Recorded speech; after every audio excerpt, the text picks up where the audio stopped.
love the chase and the hunt, and I set the pace when I'm running. I always take what I want and I always give it 100. Don't need a bank, no I'm funded. Play the game like it's nothing. I'm always thankful for something. Don't take for granted, stay humble. Now wake up!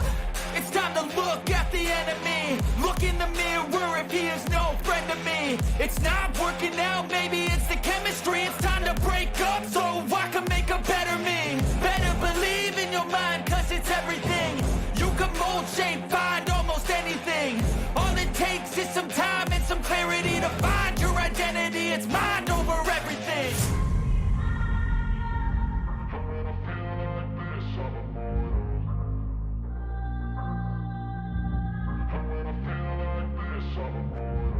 And when I feel like this, I'm immortal.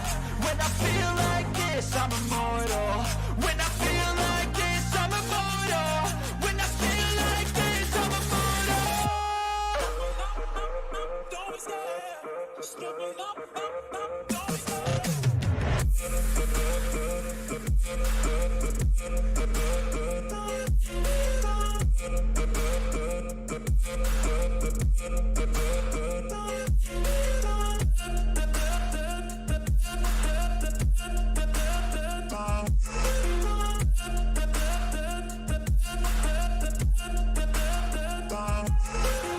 I'm so gone, no I'm never turning back. I won't stop, I'ma fight until there's nothing left. It's so on, you're gonna be hurting bad. Cause I've been to hell and back. You don't wanna make me mad. I stay strong, you will never see me crack. And if you get in my way, you're gonna feel the wrath.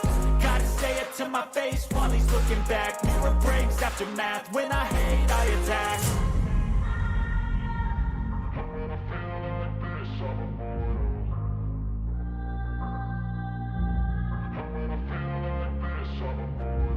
And when I feel like this, I'm immortal. When I feel like this, I'm immortal. When I feel like this, I'm immortal. When I feel like this, I'm immortal. Don't be scared.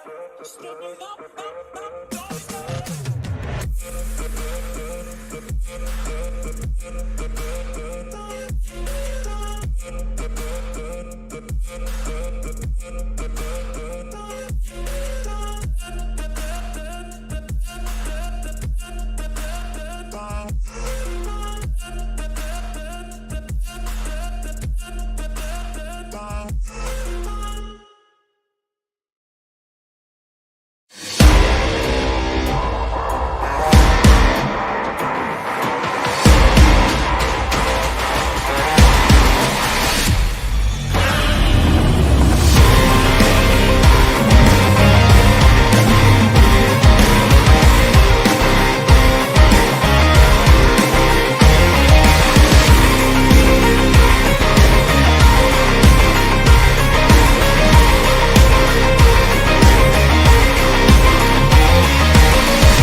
Welcome to Daikaiju Network, where we have a very healthy obsession with kaiju. I am your co-host, Kent, and with me is your other co-host, Jason. How's it going, everyone? So we are here today to discuss the next 3 episodes in our Kamen Rider retrospective. Today we are going to talk about episodes 7 through 9. But before we get into any of that, Jason, any housekeeping? Yes, there is some housekeeping, and I'm going to be putting up this overlay. As far as Daikaiju Network social media, you can find us all in one place at our Linktree URL here, Linktree/Daikaiju Network. And the video platforms, YouTube, Twitch, Rumble, and Live. We're live on 3 of the 4 platforms. And as far as Rumble, all the live video will be available on that platform a day after. And as far as audio platforms, we're on Spotify, Apple Podcasts, Google Podcasts, iHeartRadio, as well as TuneIn. And you can find both video and audio episodes on our own website and blogs whenever we get around to those over at DaikaijuNetwork.com. Yeah, one of these days. I have like an idea or two, I think, floating around there. I just haven't done it. But anyway, one of the things I wanted to ask Jason And I wanted to ask him early in the show because I'm afraid I'm actually going to forget about it at the end of the show, because it is a question that's maybe a bit more appropriate after you've done some discussion of what we're about to do today, which is another block of Kamen Rider episodes. But then I started thinking, I think it is to some degree an appropriate question even to begin with, considering he's already seen all of Spectre Man. Um, so the question I want to ask you, Jason, is at this very moment, because you've already seen all of Spectre Man in the past, and we're 9 episodes deep into Kamen Rider. At this moment in time, is either one of these shows um, maybe your favorite, or one that you would see yourself potentially going back and watching multiple times in the future? Is there one that you have a particular preference for? Um, I'm thinking as far as in more of a serious story wise, maybe of a better story one, I would definitely pick Common Rider over Spectre Man. I think that would be a little bit more viewable. But as far as something, if you just want to turn your brain off and just kind of, get a kick out of certain things, definitely Spectre Man is Although your we did have a very good coup de grace. discussion a month ago about Kamen Rider that had us in tears for a bit. So, Yeah. Yeah, um, so definitely Spectre Man would be your coup de grace for any craziness and laughs and everything, and uh, but as far as the villains and everything, Spectre Man, because I'd say Doctor Gory, they have a little bit more of a backstory to him rather than Shocker. Although they were kind of slowly getting there there, yeah, with that's kind of the point Shocker and here. everything. But I know from a couple episodes ago that we tend to know that as far as Shocker goes, that it has a little bit of a history or sort of a tie-in to the whole Nazi regime from many years ago. Discussing a little bit today. Yeah, definitely with the first episode, uh, for that matter. But I would say there's both sides as far as which one is better. But I would say as far as um, the overall aspect of a show, including a lot of the story, the characters, villains, visual effects or practical effects. Um, I would say Kamen Rider at this point in time. Yeah, for me, I would at this point say Kamen Rider as well. And unlike you, I haven't seen an entire series of either one of these shows, so I'm coming at both of them with fresh eyes at this time.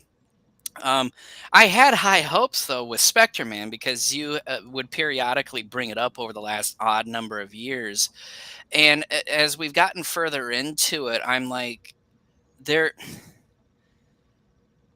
I I think I would disagree with you in the fact that um, Kamen Rider isn't quite as nuts as Spectre Man. I would say overall, yes, from beginning to end, Spectre Man is more nuts, but Kamen Rider certainly has it's some of its ridiculous moments as well, and we're going to talk about some of those just in this block of episodes we're going to discuss today. Um, Spectre Man, I would say Kamen Rider to some degree, yeah, maybe does take itself a bit more seriously than Spectre Man, but Well, uh, and as far as a better story comparing the two, I would say Kamen Rider. I would too, which is a shame because this whole series started off with Spectre Man coming to try to not just stop Dr. Gory, but to help against pollution. Dr. Gory hates pollution himself, but is using it as a weapon to try to eradicate mankind so he could colonize it. There are things about Spectre Man that so far I do like. I do think the actor playing Dr. Gory Hmm. is really good. It's a very memorable actor. Um, some of the Kara stuff, even though it's so preposterous and downright stupid, I enjoy some of that, um, even though I shouldn't like it.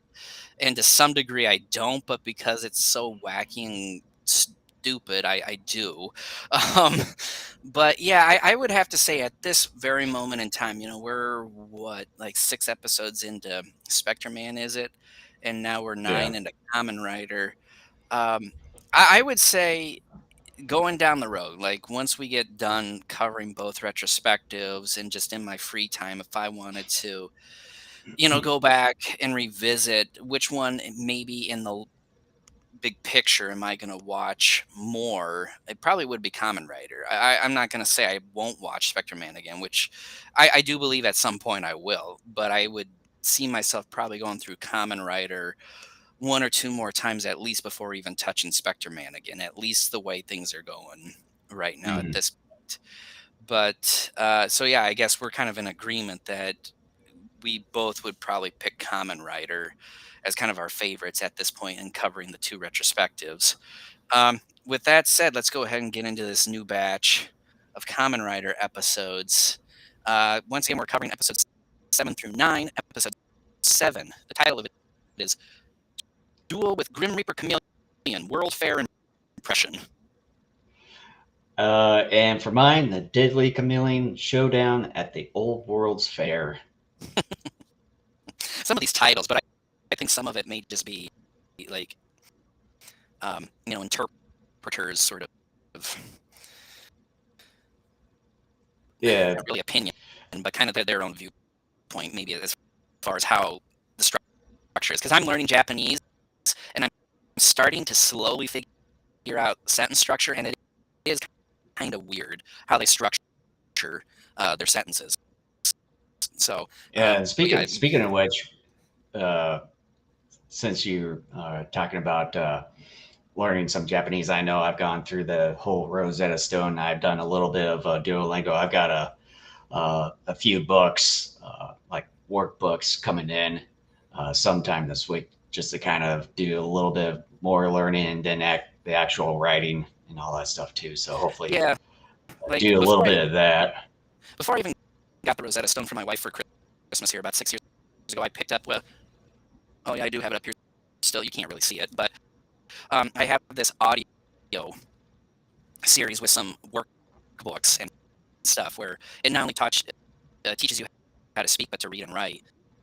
And then obviously I got Rosetta Stone, and then I've picked up a few books too on how to read and write it as well, including kanji, the katakana and hiragana.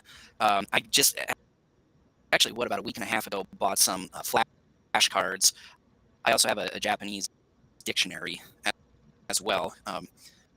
But I've even bookmarked a site where it kind of tells you how you should study it, and then it gives you other resources such as podcasts and websites and things too to kind of help you out with your learning. But getting back to Kamen Rider here, if anybody remembers the last time when we discussed Kamen Rider, you would remember that I am a huge fan of the Grim Reaper Chameleon, Shocker henchman. I just love this character. I think he turns out to be rather competent and just kind of a cool character in terms of not just how he looks, but his abilities as well. And I gave his first episode an A+. I considered it to be, at this point, one of the better episodes within the Kamen Rider series. And so we had our first sort of continuation of a Shocker general, as I like to call him.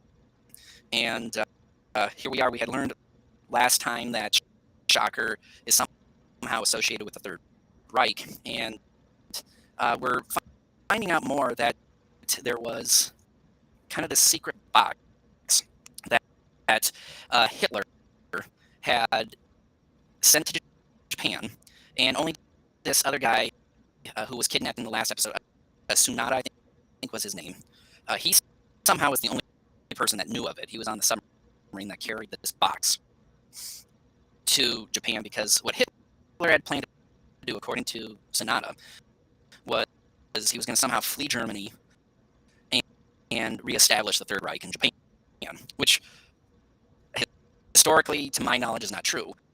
But regardless, I think it's a cool plot point, anyways, um, because in some shape and form, the Japanese and Nazis kind of were tied together to some degree.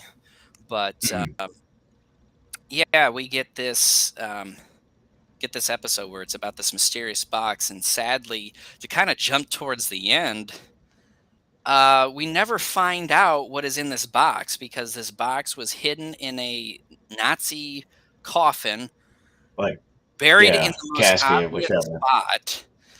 They were saying that, first of all, they needed a map. They got this map from Takeshi earlier in the show, in the episode, I should say. And they needed a special map to find the location of this box. And the box is buried in a coffin. And what is marking this spot is a cross. Yeah, it's like, And they made yeah, it it's seem like a like cross. Yeah, a hard cross to out find. of the middle of nowhere. Well, and it's like, why hasn't someone else, like grave robbers or just someone who just is sick and twisted, maybe wanted to dig up someone and steal like any jewelry or belongings? Like, they made it seem like it was so mysterious and difficult to find this. And it's like, it's right there, this white cross that's like maybe 4 feet tall. But then, too, what we find out Yeah, is we never find out what is in that box, because Kamen Rider said he destroyed the what was in it because it was too dangerous for anyone to mess with. yeah, and one of the things too is that for whatever reason, towards the end here, when they both the chameleon and this Nazi professor, dig in this spot and then bring out the casket and then open it, somehow Kamen Rider was already in it. So I'm just like, okay, so maybe like a couple sequences or so ago, we see him, falling off from that one tower at the old World's Fair there when he was Hongo.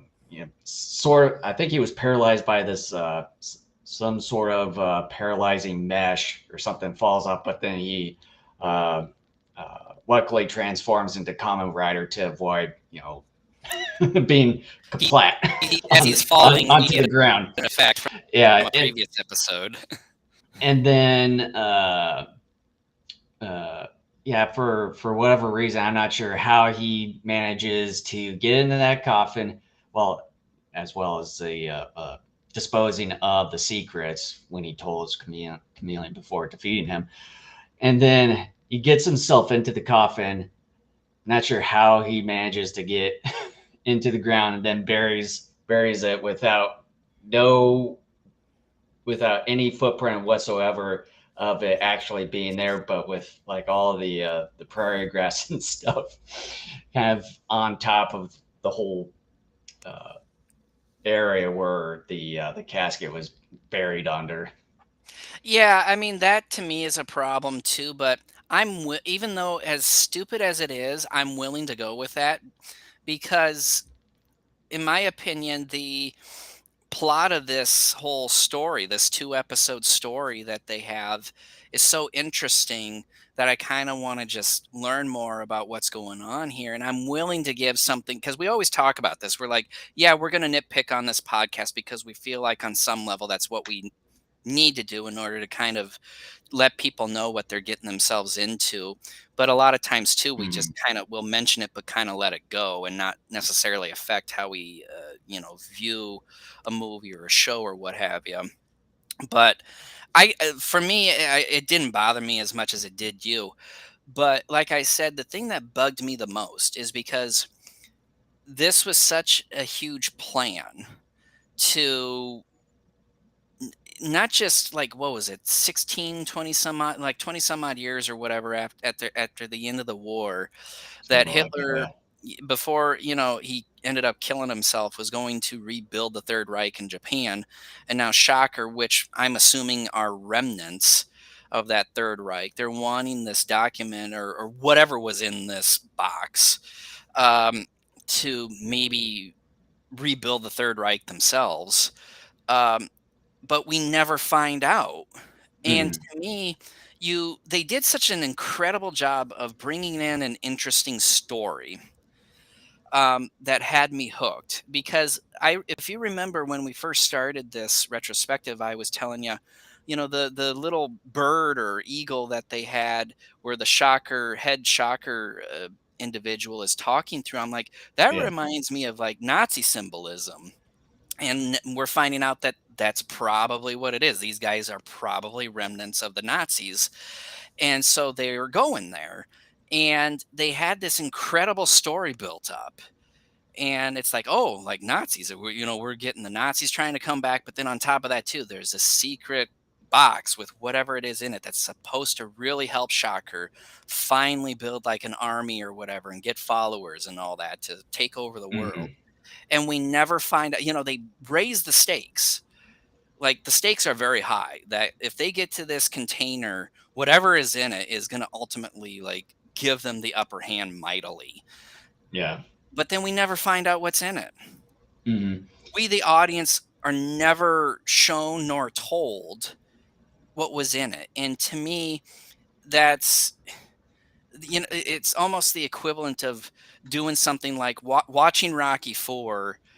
Rocky and Drago are going to duke it out at the end of the movie. But then what they do is they don't show you the fight. And then they cut to the end where like maybe Rocky's heading back to the locker room and there's talk of them saying like he won or whatever. Like they don't show you what you really came to see. And, uh, you know, that's what ticks me off the most about what they did here with this particular episode, because they raised the stakes so much, because this was going to be something that was going to put like really help Shocker, and we never find out. Like I'm okay with Kamen Rider destroying it, but it would have been nice to see it or what have you. Maybe there'd be a big tussle where the stakes are raised even a little bit more, like in the final fight. But then Kamen Rider ultimately pulls through in the fight, maybe takes whatever contents were in there back from Chameleon and then destroys it, because that would be the way to do it.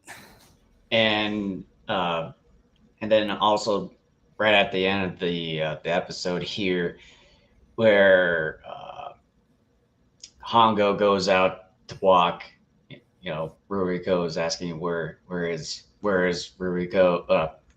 My bad, Hongo, where is Hongo and everything. But then we see Hongo walking outside, and then he comes by these two puppies and everything, and I'm just like, is there really a point to this? Is there like I'm glad you brought that up because I brought it up too. is there some kind of like some behind meeting, some sort of thing to this, or maybe sort of thinking a little bit too hard at this, and maybe it's just some sort of random thing added to the episode.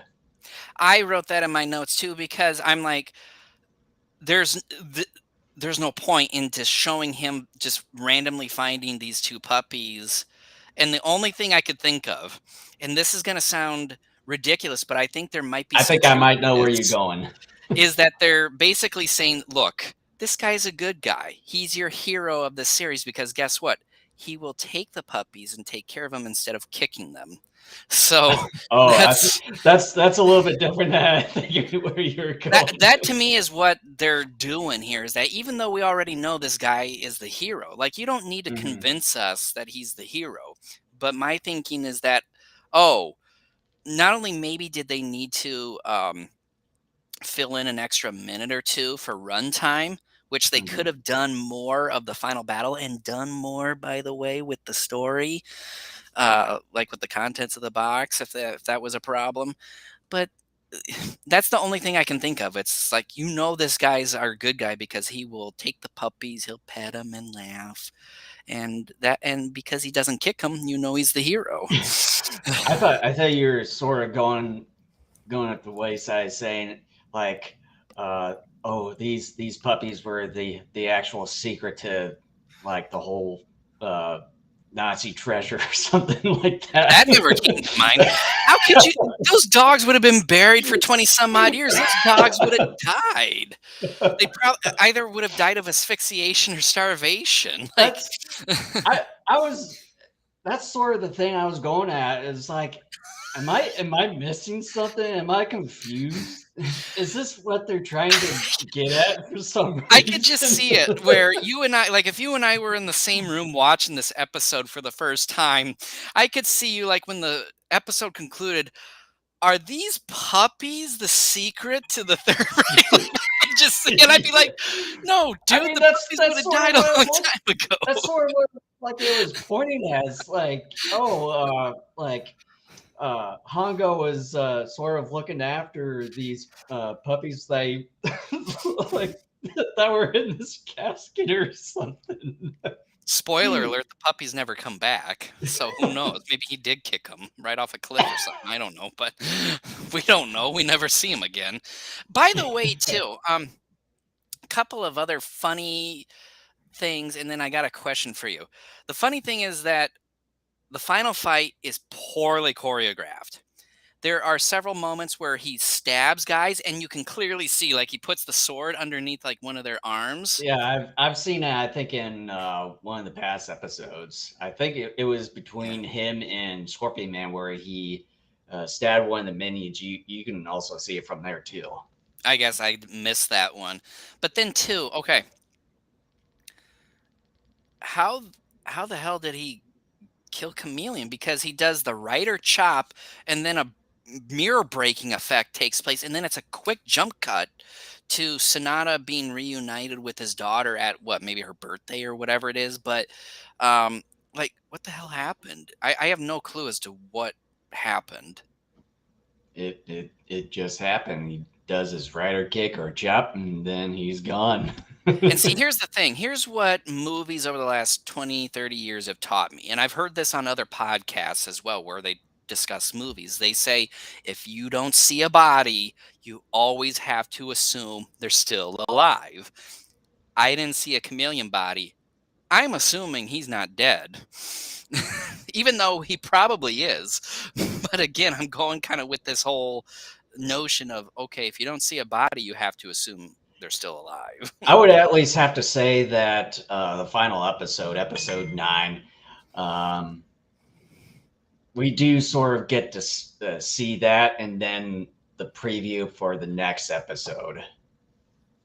That episode 9 is something else. We'll get to that. But this was something else too. Like, yeah, and then I want to ask you, what did you think of the Rider Death Pit version 2 in this one compared Rider to Death? Oh, yeah, right at the very beginning of the episode compared to was it episode 5, I believe. This one was dull. I mean, like this. Look, the other one was really stupid because I think that's the one where we lost the cheese from our cracker on. Was we were talking about how like that's a weird way to put it. Well, I'm trying to put it nicely without using a bunch of swear words, but like I think that's the episode, isn't it, where you and I just lost our spadoinkles and we're like, he turns into Kamen Rider because wind from the blast, the bomb, like turns the turbine on his belt that then turns him into Kamen Rider within half a second or less before the explosion actually gets to hit. I don't want to recap all that because it's a lot, but it was so stupid that at the same time I loved it. Again, like it's just, but this one was dull because, again, he's just trying to hold off, and then basically is saying, well, if you kill me, you don't know where this map is. Yeah. So, and then the other thing too is that, when they open or both Chameleon and then the Nazi professor realized that this iron box that they had was nothing but a fake, and then it's like, oh, let's release Kamen Rider from this pit and we'll interrogate him. Well, that was sort of a dumb idea where he just basically punches the Shocker minions in the face and all that stuff, and then escapes.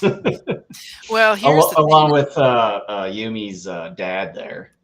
I wrote it in one of the episodes we're going to discuss here. I don't know. I can't remember if it was the next one or the last one, but I'm just going to bring it up here. Shocker, in some ways, is a pretty terrible organization because Well, Hongo finds them all the time. that's not really. He's able to get in without trouble. I'm not really surprised at this point with all these tokusatsu shows where the main antagonists are usually sort of dumb in certain ways. Well, yeah. I mean, he just waltzes in there. They don't have guards. They don't change up location of hideouts. They don't have traps. There's nothing. He just waltzes in every single time. Every time he's like, And I even gotta go find Tachibana it, in walks right in. the next episode, he just sort of basically waltzes right in, although he Yeah. was manhandled by the minions there of Shocker. Yeah, But then and I he think that's just where I brought easily up this thing. he just easily frees himself and all that. But we'll talk about that here in a few minutes. Yeah, this whole like grouping of episodes are really Unique. I guess that's a nice way of putting it. But yeah, like I mean, the final battle in and of itself was kind of fun to watch, despite some of the bad choreography. The funny chameleon tongue effect through like an empty chameleon mask was kind of goofy, but interesting. But I mean, I'm kind of more disappointed by this episode because the last one was so good and it built up to something so spectacular, and the payoff just isn't there. Yeah. So, I mean, I guess we could even go into final thoughts, really, if you're ready for that. Yeah. I mean, you sort of hit the nail there that with the previous episode being really good and building up to something, you actually had a story or a plot device where it had, specific, significant meaning for it. And then there's a lot of things on the line for that matter. And episode 7, it was still building enough on that, but just towards the end, like what we've discussed, that we never get to know what this hidden Nazi secret is. And then mysteriously, Chameleon gets defeated practically off screen and everything. But yeah, the story was really good up and towards, I would say, the last few minutes of the episode, and just sort of mysterious things happen, and then a weird thing right at the very end with Hongo with the two pups there, and it's just And the weird jump cut too. Yeah, it's just really weird. So I would give episode 7 of Kamen Rider a B plus. All right, so here are my final thoughts. The plot point of Shocker looking for this mysterious box that contains the contents for Hitler to rebuild his Third Reich in Japan was a very interesting plot point that I do wish the episode would have expanded upon. And I'm talking slower because we've had issues, I guess, where because of Restream, it cuts me out sometimes when I do my final thoughts. Much of the episode, of course, is looking for the box, and when it is found, Kamen Rider has already disposed of the contents, leaving the audience oblivious as to what was actually in the box. The final battle was entertaining but very poorly choreographed. There are a number of moments where Kamen Rider stabs Shocker henchmen. You can see clear as day that the sword goes under one of their arms. There are a couple moments, too, where Rider punches Chameleon and he ends up missing by 6 inches or more. Also, how the heck did Rider dispose of Chameleon?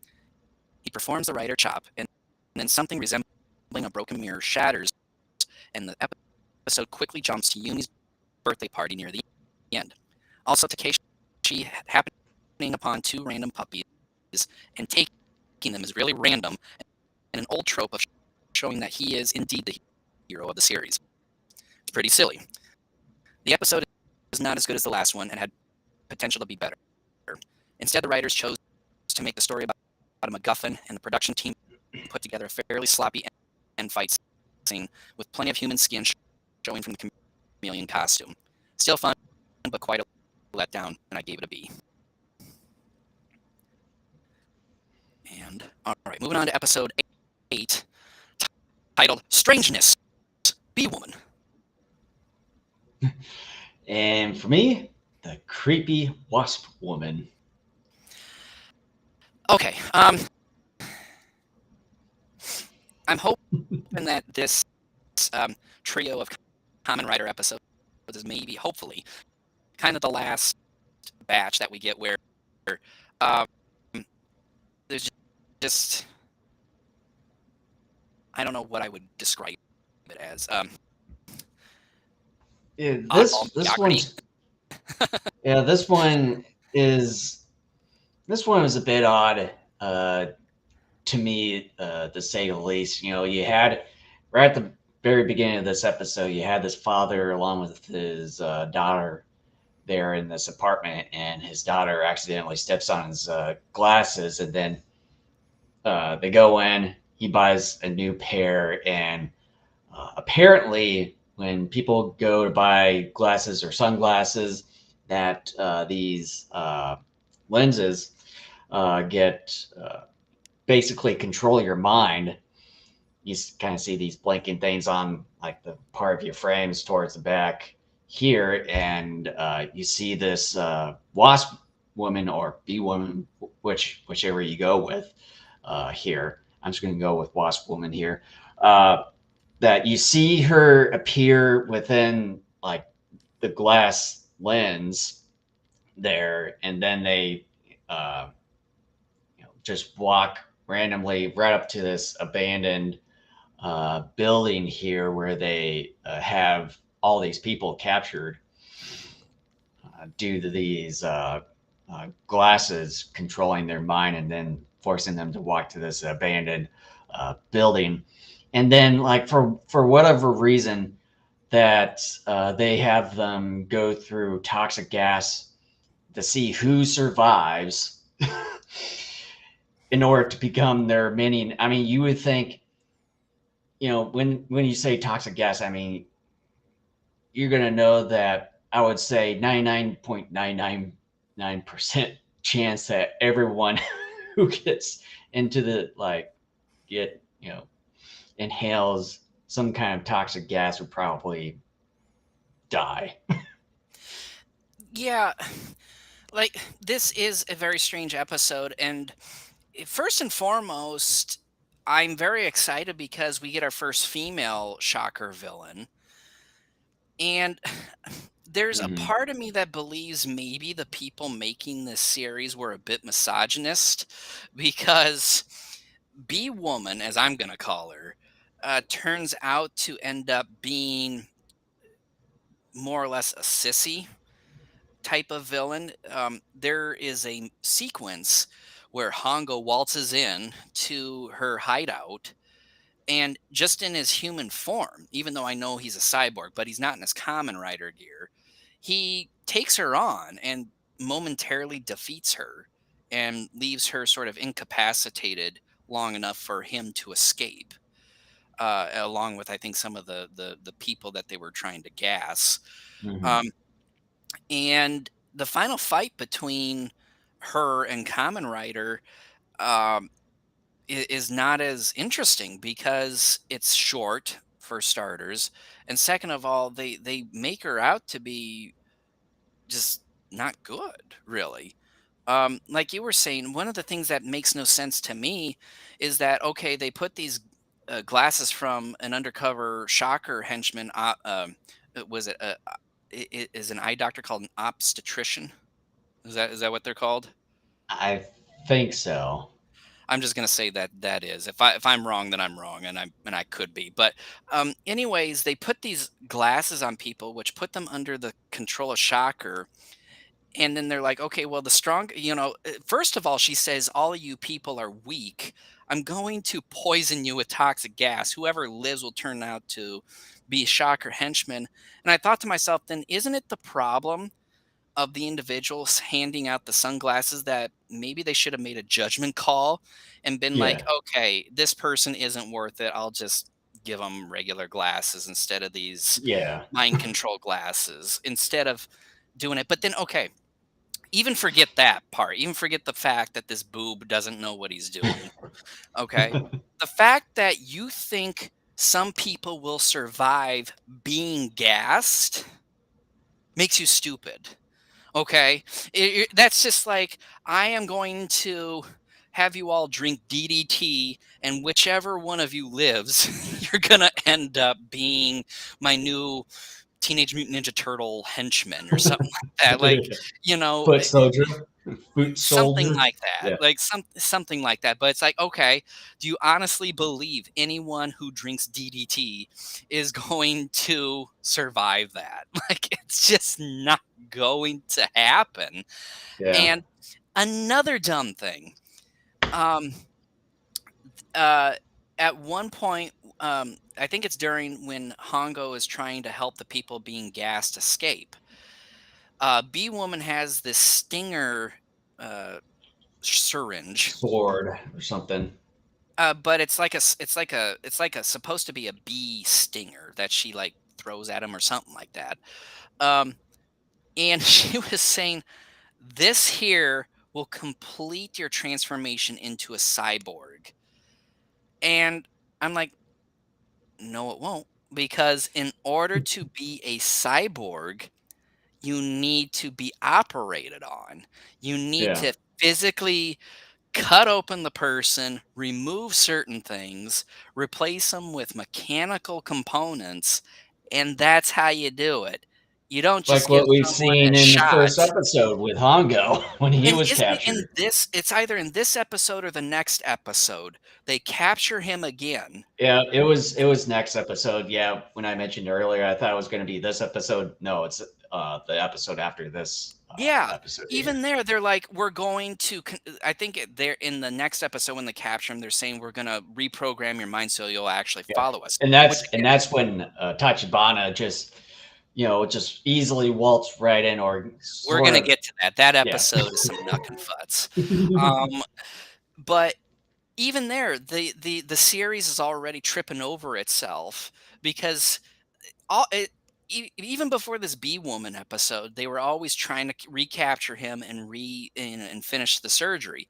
But in Mhm. this particular episode, they're saying, no, I'm going to give you a shot, and then that's going to complete this transformation. She does end up injecting him, but then he breaks like some glass in his hands so he can bleed all the stuff out. And I'm like, Yes, sort of like an antidote sort of thing. I mean, you would think but you just have kind of like one of those insulin type of shots yourself, and then just inject yourself like this instead of just having some sort of little bulb thing and then crushing it with your hand while bleeding your hand. well, two things. First of all, he shouldn't have anything like that to begin with because, again, you cannot turn into a cyborg through a shot. Second of all, I thought it was just some random glass he had, and I he s- broke it I to cut himself so he could bleed out I like all sort of the. thought the same thing too with that, but then uh, oh, I had something in my mind, but now it's starting to leave me at the moment. Uh-oh, So, shocker's getting to you. yeah. I think it's my glasses frames. It's starting to Yeah. control me. Yeah, wait a minute. Here, get closer. Do I see blinking? Uh-oh. We're in trouble. Uh-oh, SpaghettiOs. Oh, Spadudios. But Yeah. Now I completely forgot what I was going to say. but by the way, the title of the episode on my end, Strangeness, is very appropriate for this episode. This is some now, crazy now, stuff. now I remember what I was going to mention about. It's like with them as far as the Wasp Woman saying, "Oh, this syringe, whatever that she had, will complete your cyborg transformation." And like, and then at that point, how would Hongo have some kind of antidote to negate that sort of thing? Like, how would he know the final thing to complete his cyborg transformation.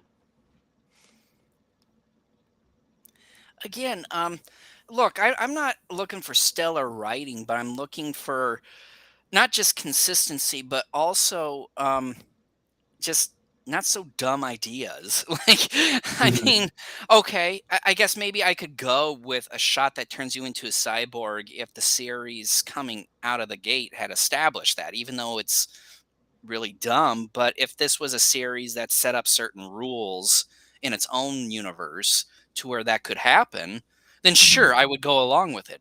But those weren't rules that they set up because Right. they Yeah. even were like, okay, you're going to be a cyborg, you have to be operated on. And um, I got to get to one of the goofiest parts. It's the end fight with Bee Woman and Kamen Rider. Question, Jason. Did in some shots Bee Woman look a little different? I think you probably know. I probably know where you're going Tell at, me. and I want to see you if you know. probably saw a certain area Yes. So of this. you're kind of going first and foremost. Several things actually. It's very obvious that B Woman is not being played by the same actress in some of these fight scenes. Whether or not misogyny played a role in this, I don't know. I have a hard time believing they couldn't find some female martial artists or stunt Well, they people probably to. didn't have any at the time, so I mean, it Yeah, sort of I mean, makes I don't sense. know. But it's very clear in some of the shots, which are farther away shots, B Woman is being portrayed by a dude. First and foremost, no boobs. Okay? No boobs. Second of all, the hips are slim, not wide. Thirdly, there's a penis bulge in the pants at the and pants then party. and then the other thing was when Kamen Rider was fighting the henchmen there. Do you ever notice sort of the voice layover I for don't think some of the so. henchmen? Yeah, it sounded more like a female voiceover on the henchmen when they tumbled down the hillside there, Again, are the and then getting beaten up by Kamen Rider and again stuff. are the Even people with making this Wasp Woman nowhere to be seen up until the final bout between the two.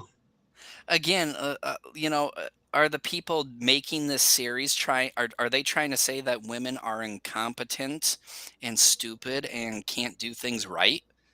Because that to me is kind of a message that they are potentially sending with Well, I this mean, episode. it's sort of Like, basically the same thing with all the other Kamen Rider but this is our one-off first villains, female villain we've had. but it's Like, still the same formula. not necessarily. We haven't seen anything like this in the series up until now. I mean, I have not seen a woman be portrayed by a man yet up until now in this series. I mean, But as far as the formula, like the formula of one-off villains for the Kamen Rider episodes, I mean, it's nothing new. no, but see, that's not my problem. My problem is that they made this particular one off villain, who just happens to be a woman, they made her out to be weak because, again, Hongo temporarily, just in his human form, took her out earlier in the episode. And then they had a very short end fight between her and Kamen Rider. And in some of those sequences, again, the far shots, this character is being portrayed by a man, and she's quickly disposed of. And they make her out to be dumb too, and I don't know if they knew they were being dumb, but her whole plan of I'm gonna gas you, and anybody who survives is gonna be a new shocker henchman, and I'm gonna give you a shot that's gonna finish off your transformation of turning into a cyborg.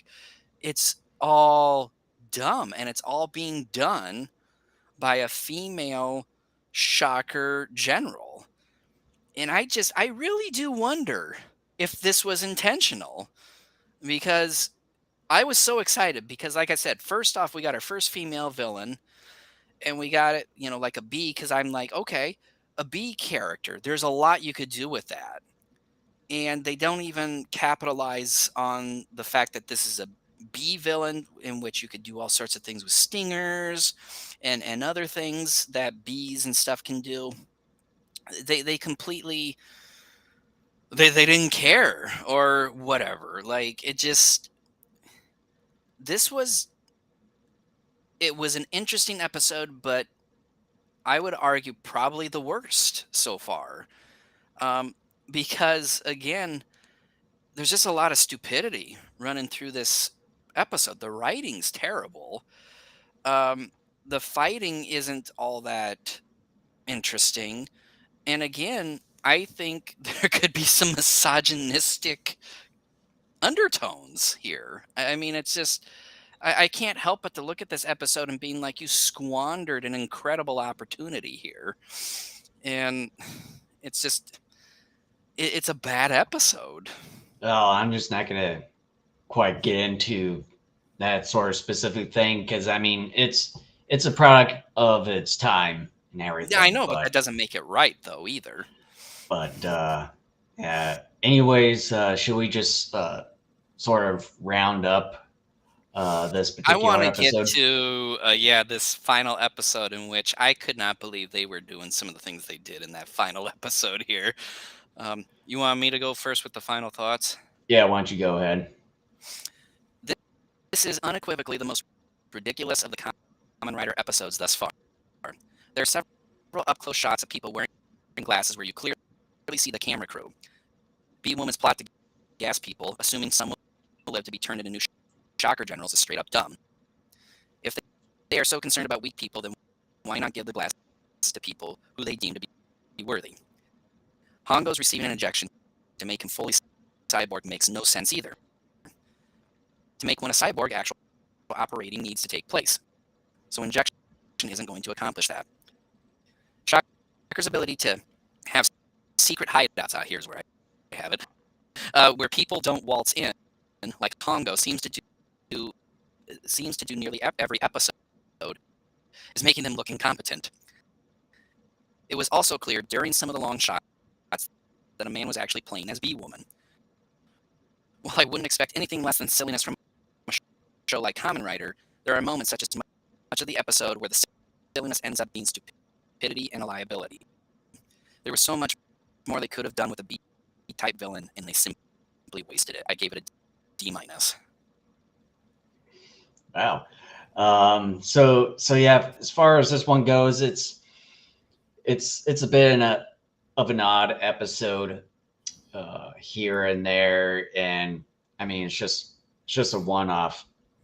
But yeah, as far as some of the reasonings and capturing some of these controlled people, including Ruriko, at that point, too, where they walk to this abandoned building. Then one of the reasons is just gas them to see whoever survives, so that they can be the next Shocker henchman there, which is a bit of a sort of an odd thing to do when they had the ability to just capture people, and it's the same deal with Hongo and one of his friends in the early parts of the series, like a couple or so episodes ago, where they just capture people and turn them into cyborgs. That way, I don't know the reason why they're sort of doing it this way. Maybe just some sort of experiment. So there's some odd things and things that just don't quite make sense. And yeah, it's just one of those oddities within the series itself, a one-off, the usual one-off thing. So with episode 8, I would give this one a B-. Wow, you're you're more kind to it than I am. All right, let's get into this final episode, which is going to be fun. Titled "The Terrifying Cobra Man," Or for me, the monstrous Cobra Man. which interestingly enough, he's not very monstrous, which we will talk about here in a second. Uh, Again, I want to reiterate how much I love Chameleon Man. A Cobra Man, I think he's going to give Chameleon Man a run for his money. I like the look of this villain. Mm. He's got some interesting powers, but at the same time, at least in this episode, because he will return for the next episode when we do that block of episodes here in like another month. He's kind of weakened and kind of comes off as a whiner, because what ends up happening at the beginning of this episode is the head individual at Shocker has someone make these fangs, these snake-like fangs for Cobra Man, and he inserts them. And what's supposed to happen is that I think as he bites down or something, it's supposed to create this gas in one of his arms, similar to what we've seen in characters like Scorpion Man, and I think even Mantis Man, maybe even one or two other villains. He's got an arm that is very characteristic of the type of creature he is. So his right arm is an actual snake. It's a snake head at the end. He can also stretch out his arm long distances like a snake and like choke people or what have you. But when he bites down on these fangs or whatever, it's supposed to create a deadly gas that comes out of this right snake arm. And the plot initially, starting off with this episode, was that Shocker wants to steal all the gold reserves in all the countries that have them in the world. Yeah. And during their first heist, Cobra Man and his goons are stopped by a German Shepherd.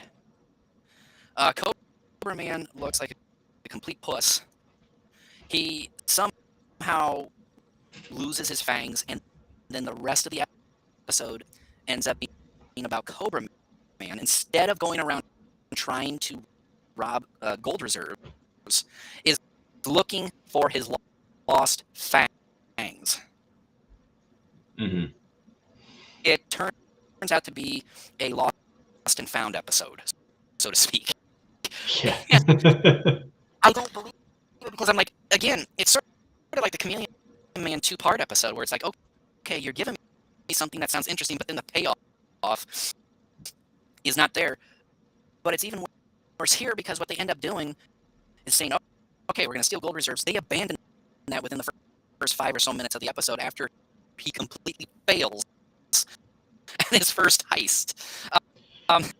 It's just like, where are my fangs? All right, like, he just turns out to be an old grump the entire episode, because he's harassing this kid and his dad about my fangs were, out there. Where'd you do with them? And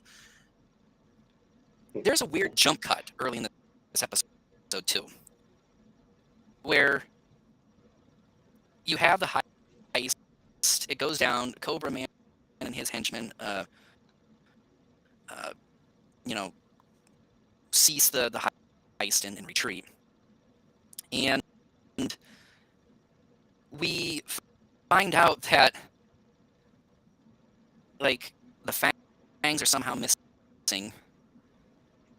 Spoiler alert, we find out that they were on top of this German Shepherd's grave all along. But speaking of the German Shepherd, he mysteriously and very abruptly dies.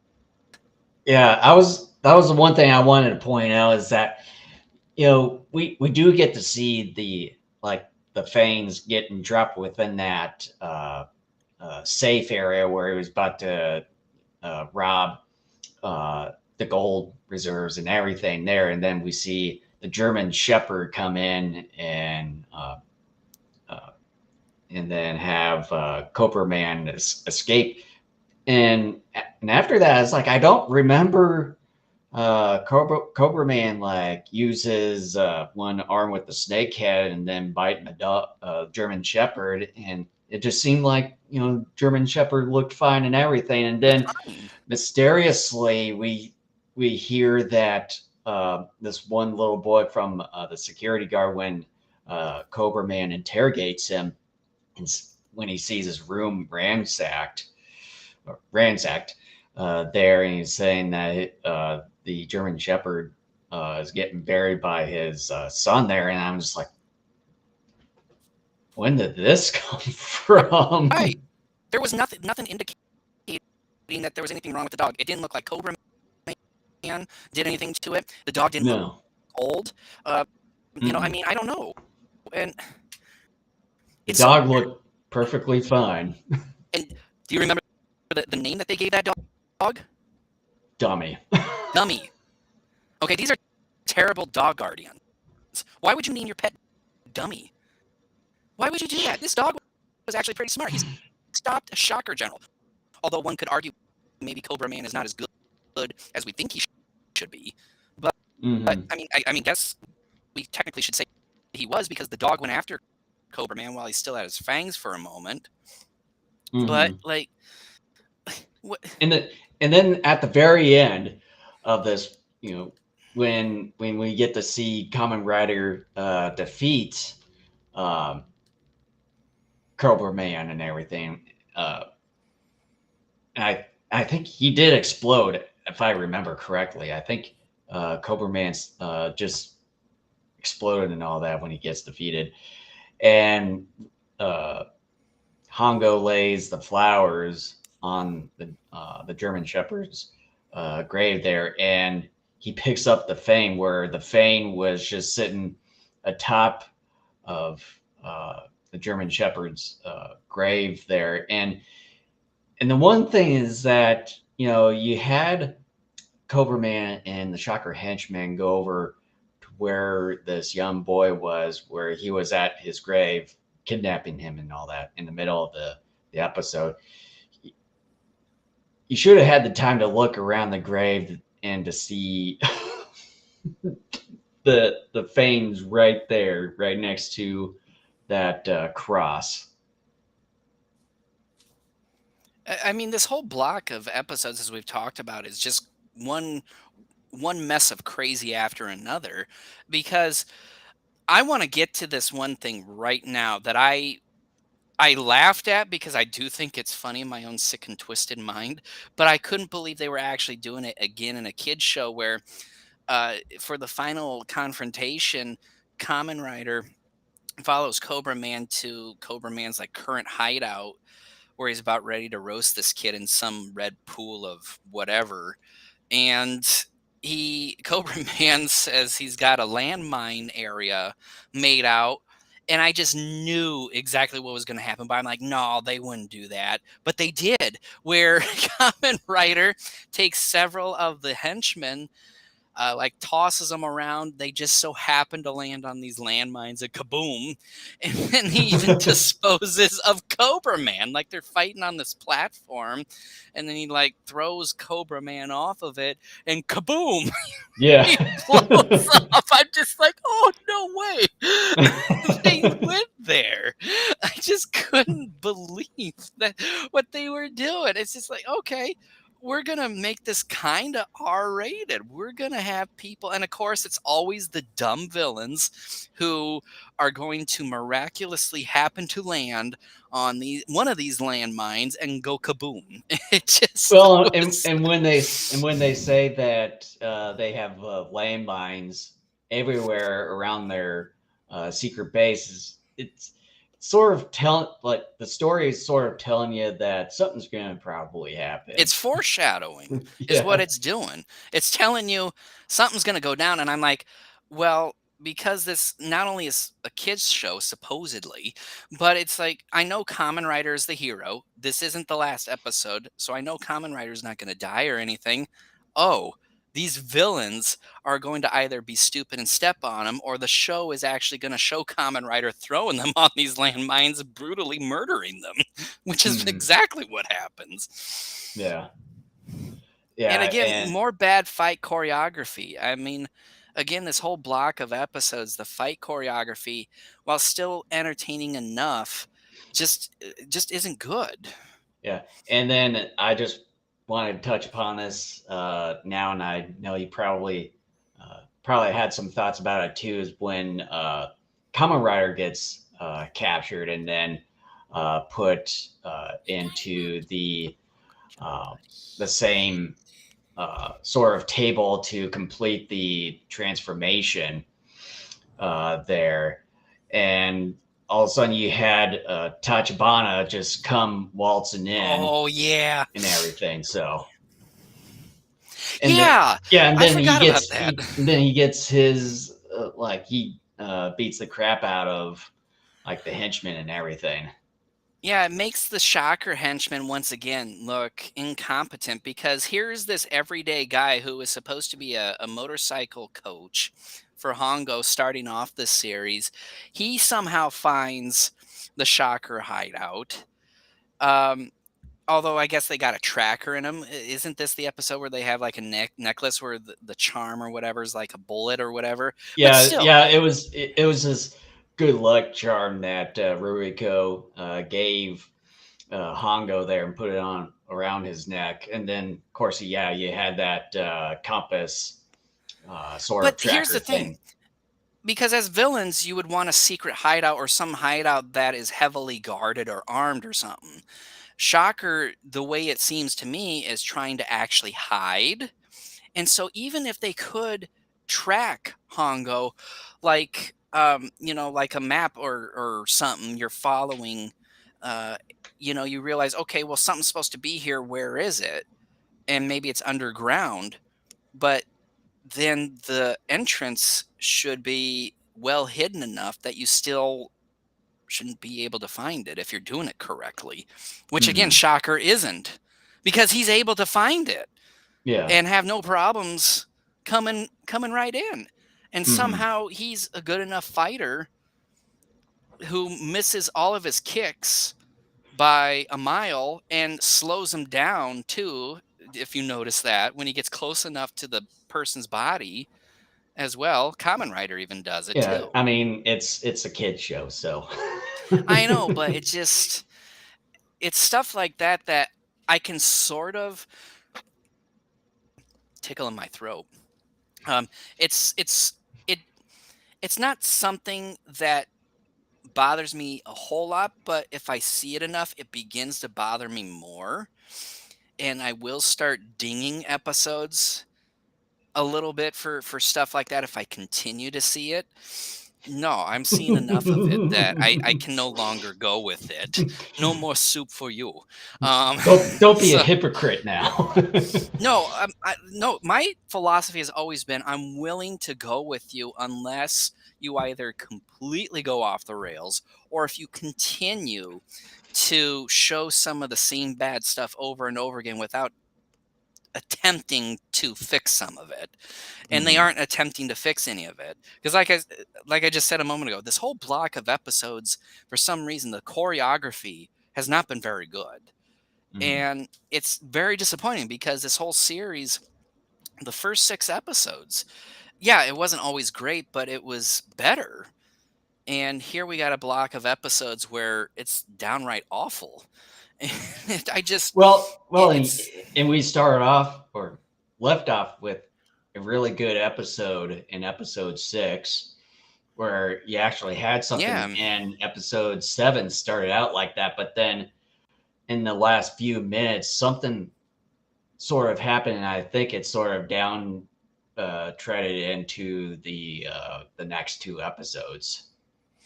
Yeah, I mean, I don't know. I mean, I understand sometimes when you have a TV series, especially one that spans for as many episodes, if not longer, like Kamen Rider, 90 some odd episodes.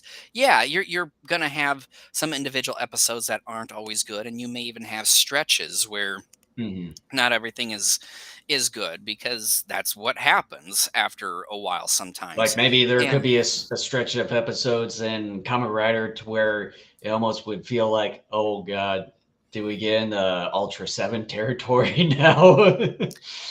this, in some ways, I will say this, in terms of quality control, Kamen Rider is awful compared to Ultra 7.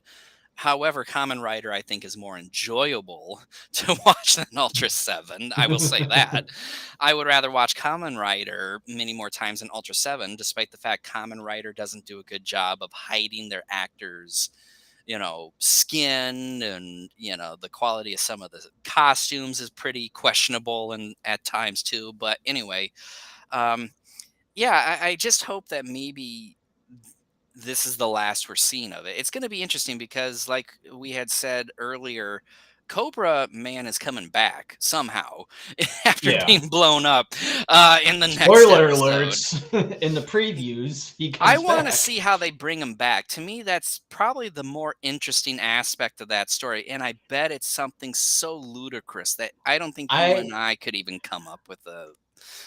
I'm predicting that we're not going to get anything, and that he just appears without Magically any appears. backstory. Yeah. Yeah, like send Cobra Man and boom, like the camera, zooms in on him and he's right there. Like Yeah. like we're gonna take the With little that. blown up pieces of Cobra Man and Yeah. we're gonna Without stick it without into this magical machine that will put them all together and abracadabra. Like Yeah, just I'm predicting that there's not going to be a backstory. It's like, oh, we no. uh, I liked Cobra Man out of the previous incarnations of other villains, and yeah, Well, and that's the thing. Like I'm complaining that we're probably not going to get a good reason, but at the same time, I don't expect a good reason because I know what this show because it's a kid is. show.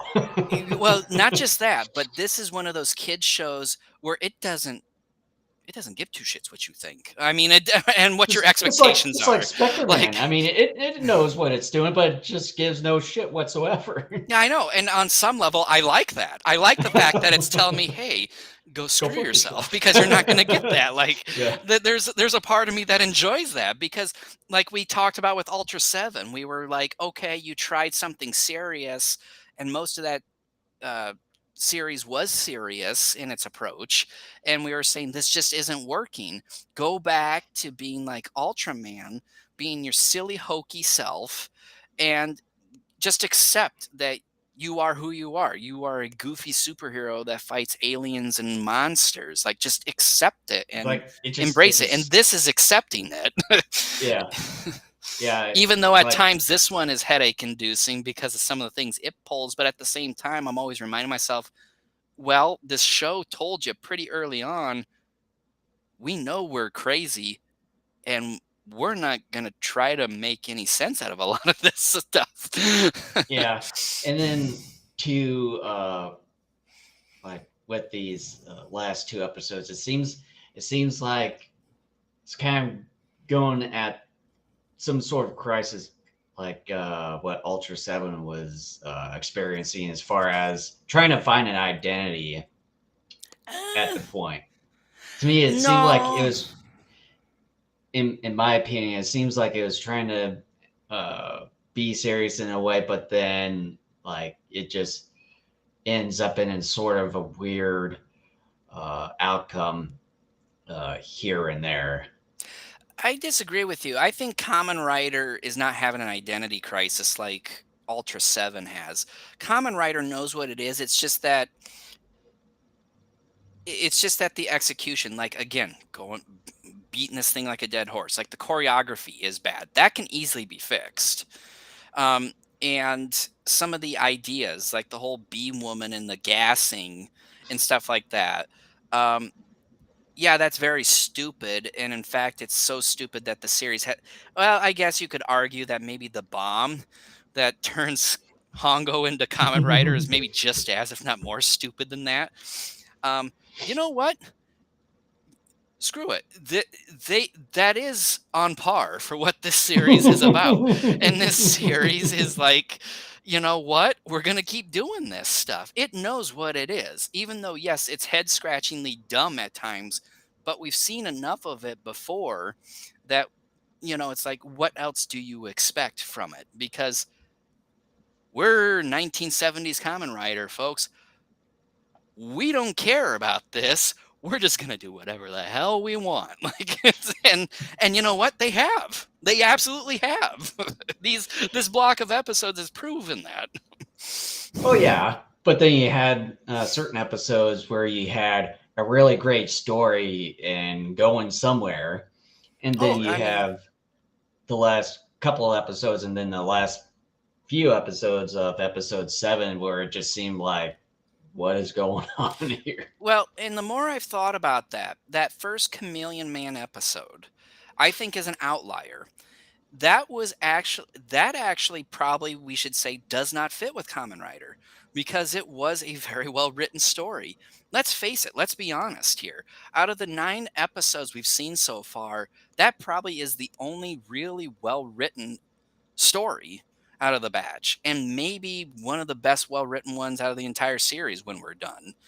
And that's probably the outlier, that the standard for this series is going to just be like, okay, stingers, or should I just say syringes, will turn you cyborg. Bombs can turn you into your superhuman cyborg self. Um, People can survive toxic gas. Some can, anyways. Um, Dogs mysteriously die for no reason.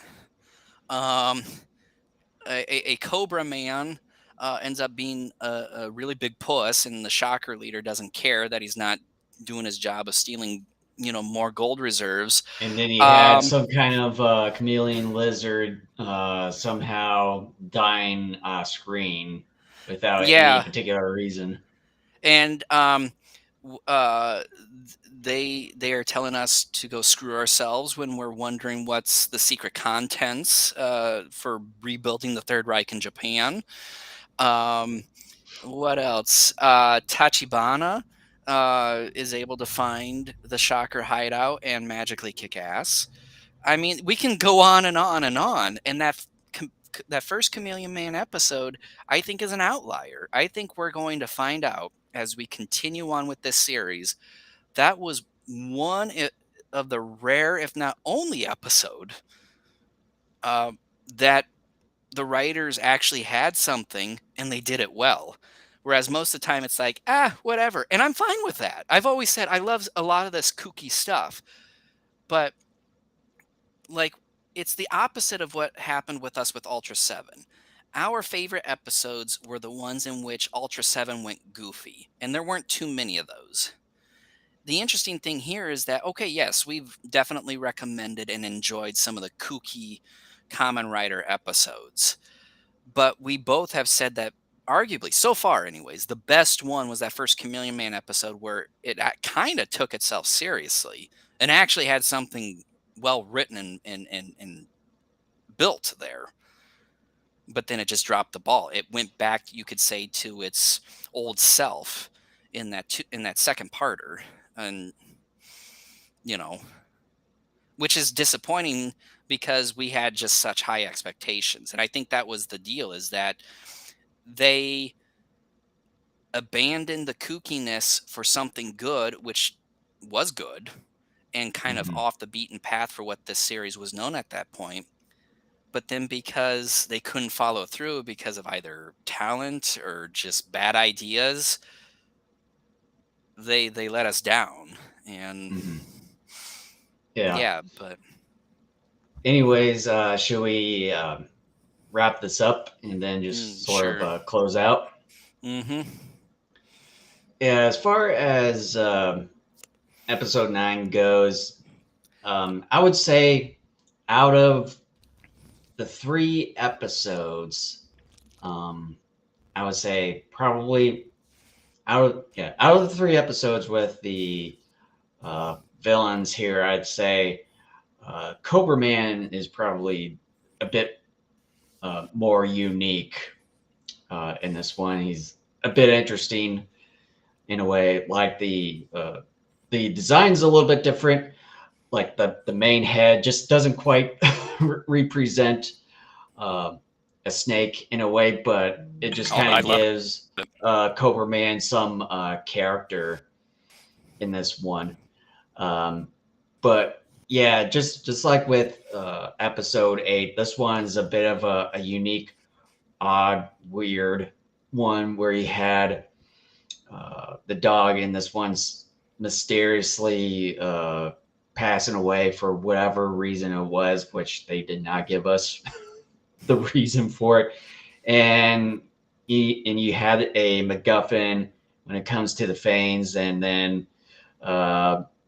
Cobra Man just being, you know, kind of the dumb one in the room, just trying to find where the Fanes are. So he interrogates this security guard and then kidnaps this uh, little boy who's the son of this security guard, and things like that. And then he had, yeah, just weird things happening with exploding henchmen as well as Cobra Man at the very end. Tachibana just waltzing right in, you know, beating a lot of the henchmen too. So it's a really crazy uh, episode. And then we're not going to see the last of Cobra Man after this. So with episode 9, I would at least give this one a B. All right. What in the world is going on with this episode? What starts out as Shocker planning to steal the world's gold reserves turns into an episode where Cobra Man is threatening a kid because he lost his fangs in the first gold heist attempt, where the kid's dog, who's named Dummy for some awful reason, thwarts Cobra Man's attempt to steal the gold. Then there's some weird cut that feels like footage is missing, because we find out Cobra Man's fangs are missing, and the dog has quickly and mysteriously died for some unknown reason. The fight choreography once again is pretty bad. Too many kicks are slowed down and not even coming close to making it appear they're coming into contact with their target. Not to mention, we have numerous villains, including Cobra Man, fall prey to his own landmine field. People are being blown up by landmines in a show made for kids. But don't worry, folks. Cobra Man will be back in next week's episode when he's revived. With that said, I do like the design and execution, not his actual execution, of Cobra Man. This is a villain that comes off relatively competent, minus his obsession with tracking his fangs. His snake arm and poison gas, when he has the fangs, make him deadly and a worthy adversary for Kamen Rider.